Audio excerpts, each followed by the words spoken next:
కానీ ఆంధ్ర రాష్ట్రంలో జరిగిన మద్యం స్కాము కేవలం అంతకే పరిమితం కాదు. ఆంధ్ర రాష్ట్రంలో మద్యం స్కామ్ జరిగింది. అది మ్యానుఫ్యాక్చరింగ్ దగ్గర నుంచి, డిస్టిలరీస్ మ్యానుఫ్యాక్చరింగ్ దగ్గర నుంచి ఆఖరి కన్జ్యూమర్ సేల్స్ వరకు కూడా ఈ అవినీతి జరిగింది అన్నది చాలా స్పష్టంగా అర్థమవుతుంది. ఎందుకంటే అసలు ఎక్కడా లేని విధంగా, ప్రపంచంలో ఎక్కడా లేని విధంగా ఈ డిజిటల్ యుగంలో కూడా ఓన్లీ క్యాష్ పద్ధతుల్లో అమ్మకాలు జరిపింది కేవలం ఒక ఆంధ్ర రాష్ట్రంలో మాత్రమే అనుకుంటా. ఇంత బ్లాక్ మనీ ఉండకూడదు, వైట్ మనీలోనే అన్ని ట్రాన్సాక్షన్స్ జరగాలి అని ఇంత ఎక్కువగా ప్రాపగేట్ చేస్తున్న ఈ యుగంలో కూడా డిజిటల్ పేమెంట్స్ వీల్లేదు, డెబిట్ కార్డులు, క్రెడిట్ కార్డులు, పేటిఎంలు లాంటివి వీల్లేదు, ఓన్లీ క్యాష్ పద్ధతుల్లోనే మద్యం అమ్ముతాము అని ఒక ప్రభుత్వమే దీన్ని ఎంకరేజ్ చేసింది అంటే ఇది ప్రపంచంలో ఎక్కడా జరగదు. కాబట్టి ఇది ఒక ఆర్థిక నేరం, ఇది అంతకంటే పెద్ద నేరం. 3,500 కోట్ల రూపాయలు కమిషన్లు తీసుకున్నారు అని మీరు చెప్తున్నారు. కానీ అంతకంటే పెద్ద నేరం ఏమిటంటే ఓన్లీ క్యాష్ పద్ధతుల్లో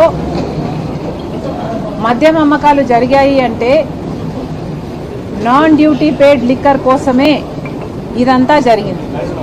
అంటే డ్యూటీని ఎగ్గొట్టడానికి నాన్ డ్యూటీ పేడ్ లిక్కర్ని ప్రోత్సహిస్తేనే వాళ్ళకు ముడుపులు వస్తాయి. కాబట్టి క్యాష్ పద్ధతుల్లో ట్రాన్సాక్షన్స్ జరగాలి అన్న మాట చాలా స్పష్టంగా కనిపిస్తుంది ఇక్కడ. కాబట్టి ఎంక్వైరీ జరగాలి అంటే దాని మీద జరగాలి. On the floor of the house ముఖ్యమంత్రి చంద్రబాబు గారే 5 సంవత్సరాలలో, వైసీపీ 5 సంవత్సరాలలో దాదాపు 1,00,000 కోట్లు మద్యం ఇలా నాన్ డ్యూటీ పేడ్ లిక్కర్ విధానంలో అమ్మడం జరిగింది. కేవలం 614 కోట్ల రూపాయలు మాత్రమే డిజిటల్ పేమెంట్స్ రూపంలో చేశారు. మిగతాది అంతా అన్అకౌంటెడ్ ఫార్ అంటే బ్లాక్లో, క్యాష్లో జరిగింది.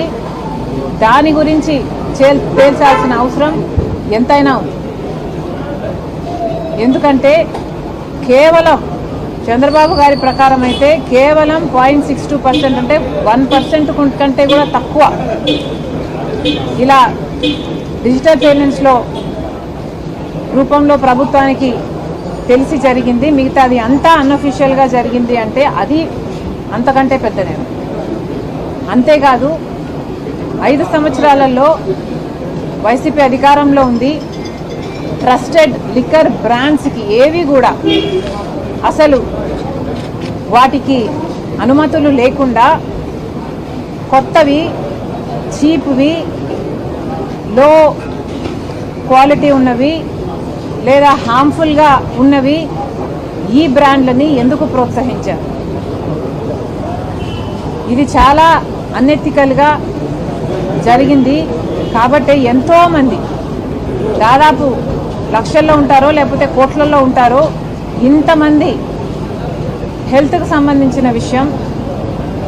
ఆ 5 సంవత్సరాలలోనే దాదాపు 30 లక్షల మందికి కిడ్నీ, లివర్ ప్రాబ్లమ్స్ వచ్చాయన్నారు. 30,000 మంది ఈ హార్మ్ఫుల్ లిక్కర్ వల్ల చనిపోయారన్నారు. అంతేకాదు 900% న్యూరోలాజికల్ వీక్నెసెస్ కేసుల్లో ఇంక్రీజ్ని చూసామన్నారు.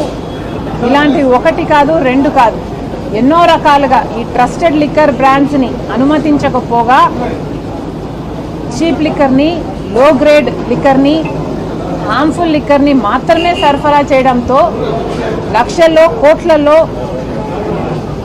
ఇది ఎఫెక్ట్ అయింది. అంత జనాభాకి ఇది ఎఫెక్ట్ అయింది. కాబట్టి ఎంక్వైరీ జరగాలి అంటే దాని మీద కూడా జరగాలి. వీటికి అన్నిటికీ ఎవరు బాధ్యులు? సమాధానాలు ప్రజల ముందు పెట్టాలి. అందుకే చెప్తున్నాము, సిట్ అయినా చంద్రబాబు గారైనా వీటికి కూడా సమాధానాలు వెతకాల్సిన అవసరం ఉంది. మీరు డిస్టరీస్ దగ్గర మొదలు పెట్టారు, బాగానే ఉంది. కానీ ఈ నాన్ డ్యూటీ పెయిడ్ లిక్కర్ ఎంత అమ్మారు, వాటి సంగతి ఏమిటి? అసలు క్యాష్ పద్ధతుల్లో ఇలా అమ్మకాలు జరిగాయి అంటేనే దాంట్లో అవినీతి ఉంది. ఆ అవినీతిని కూడా తేల్చాల్సిన అవసరం ఉంది. అంతేకాదు, ట్రస్టెడ్ లిక్కర్ బ్రాండ్స్ని కాకుండా లో గ్రేడ్ లిక్కర్ బ్రాండ్స్ని, హార్మ్ఫుల్ లిక్కర్ బ్రాండ్స్ని ఎందుకు ప్రోత్సహించారు, దాని మీద కూడా ఎంక్వైరీ జరగాల్సిన అవసరం. జగన్మోహన్ రెడ్డి గారిని కూడా అడుగుతున్నాము. జగన్మోహన్ రెడ్డి గారు కూడా సమాధానం చెప్పాల్సిన అవసరం ఉంది. జగన్మోహన్ రెడ్డి గారు, అసెంబ్లీ జరుగుతుంది, on the floor of the house మీరు వెళ్ళి లిక్కర్ విషయంలో ఎందుకు మీ నిర్ణయాలు ఇలా ఉన్నాయో ప్రజలకు సమాధానం చెప్పాల్సిన బాధ్యత మీకు ఎంతైనా ఉంది. జగన్మోహన్ రెడ్డి గారిని మళ్ళీ చెప్తున్నాం, జగన్మోహన్ రెడ్డి గారు ఓన్లీ క్యాష్ పద్ధతుల్లో ఎందుకు లిక్కర్ అమ్మకాలని అలౌ చేశారు? డిజిటల్ పేమెంట్స్ లేకుండా ఓన్లీ క్యాష్ పద్ధతుల్లో నాన్ డ్యూటీ పెయిడ్ లిక్కర్ కోసం కాకపోతే మీరు ఓన్లీ క్యాష్ పద్ధతుల్లో ఎందుకు అనుమతించారో జగన్మోహన్ రెడ్డి గారు సమాధానం చెప్పాలి. అంతేకాదు, ఇలా ట్రస్టెడ్ లిక్కర్ బ్రాండ్స్ని కాకుండా లో గ్రేడ్ లిక్కర్ బ్రాండ్స్కి ఎందుకు అలౌ చేశారో కూడా జగన్మోహన్ రెడ్డి గారు సమాధానం చెప్పాలి. జగన్మోహన్ రెడ్డి గారు ఎప్పుడు మాట్లాడినా చాలా పైపైన మాట్లాడతారు. తనకు ఎక్కడ కన్వీనియంట్గా ఉంటే అక్కడ, ఏది కన్వీనియంట్గా ఉంటే అది మాత్రమే చెప్తున్నారు. కానీ జగన్మోహన్ రెడ్డి గారు, మీ నుంచి ప్రజలు సూటిగా సమాధానాలు ఎక్స్పెక్ట్ చేస్తున్నారు. కానీ మీరు ఎప్పుడూ దానిల గురించి మాట్లాడు. ఏ విషయంలోనైనా ఋషికొండను ఎందుకు గొరిగారు, వందల సంవత్సరాల నుంచి బంగారం లాంటి కొండను ఎందుకు గొరిగారు అంటే ఇప్పటి వరకు దాని మీద సమాధానం లేదు. రాజశేఖర రెడ్డి గారి జలయజ్ఞంలో ప్రాజెక్టులు మీరు 6 నెలల్లో పూర్తి చేస్తామని చెప్పారు, ఎందుకు పూర్తి చేయలేదు అంటే దాని గురించి ఎప్పుడు సమాధానం చెప్పరు. ఏ విషయమైనా సూటిగా సమాధానం చెప్పరు. అసలు వివేకానంద రెడ్డి గారి హత్య కేసులో అంత రక్తపు మడుగులు, అంత